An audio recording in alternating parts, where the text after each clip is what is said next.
Fuel પ્રાઇસીસને blame કરે છે, કન્ટ્રીઝને નહીં. આ પહેલી વસ્તુ. બીજી વસ્તુ, ઓઇલ પ્રોડ્યુસિંગ કન્ટ્રીઝ, રાઈટ. તો ઓઇલ પ્રોડ્યુસ થાય છે તો તમે કહી શકો કે હા ભાઈ જે કન્ટ્રીઝ ઓઇલ પ્રોડ્યુસ કરતી હશે એના લીધે હાઈ ફ્યુઅલ પ્રાઇસ થતા હશે. નો, ફ્યુઅલના પ્રાઇસ તો કોઈ બી કારણોસરથી હાઈ થઈ શકે. બીજી વસ્તુ, fuel does not necessarily mean oil. મેં તમને ક્લાસમાં કીધું છે, જ્યારે બી આર્ગ્યુમેન્ટ તમારી જેનેરિક થી સ્પેસિફિક થાય મતલબ લાઇકલી ચાન્સ છે કે ખોટી હશે. કેમ?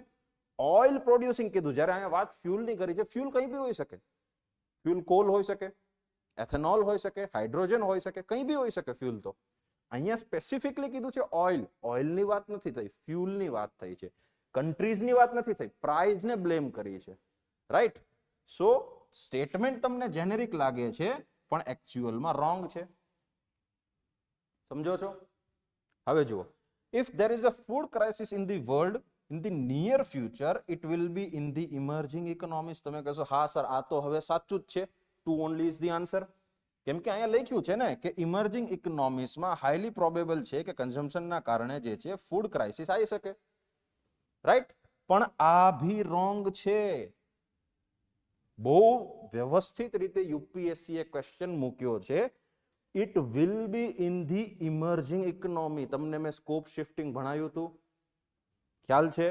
ઇમર્જિંગ ઇકોનોમીઝની વાત નથી કરી, most populous emerging economies. Not all economic, not all emerging economies. એમાં બધે જ ફૂડ ક્રાઇસિસ નહીં આવે. ફૂડ ક્રાઇસિસ ત્યાં આવશે જે ઇકોનોમી ઇમર્જિંગ તો છે પણ મોસ્ટ પોપ્યુલસ છે. અહીંયા મોસ્ટ પોપ્યુલસ ચૂકી ગયા. તમારો સ્કોપ જે છે એને શિફ્ટ કરી કાઢ્યો.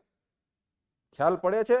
આ માટે આ ભી ખોટું. મોટા ભાગના લોકોનો આ ક્વેશ્ચન ખોટો હતો જસ્ટ બીકોઝ કે એમનું ફંડામેન્ટલ વીક છે. બધાને લાગે છે પેરેગ્રાફ વાંચો આન્સર કાઢો, આવું નથી. થોડો કોન્સેપ્ટ તમે જો ડિટેલમાં ભણેલા હો તો સારી રીતે ક્વેશ્ચનને તમે ટેકલ કરી શકશો. માર્ક્સ લોકોના લૂઝ થવાનું કારણ આ જ છે. આવી ઝીણી ઝીણી બાબતોનું તમારે યુપીએસસીમાં ધ્યાન રાખવાનું છે. કોન્સેપ્ટ સમજાણો તમને?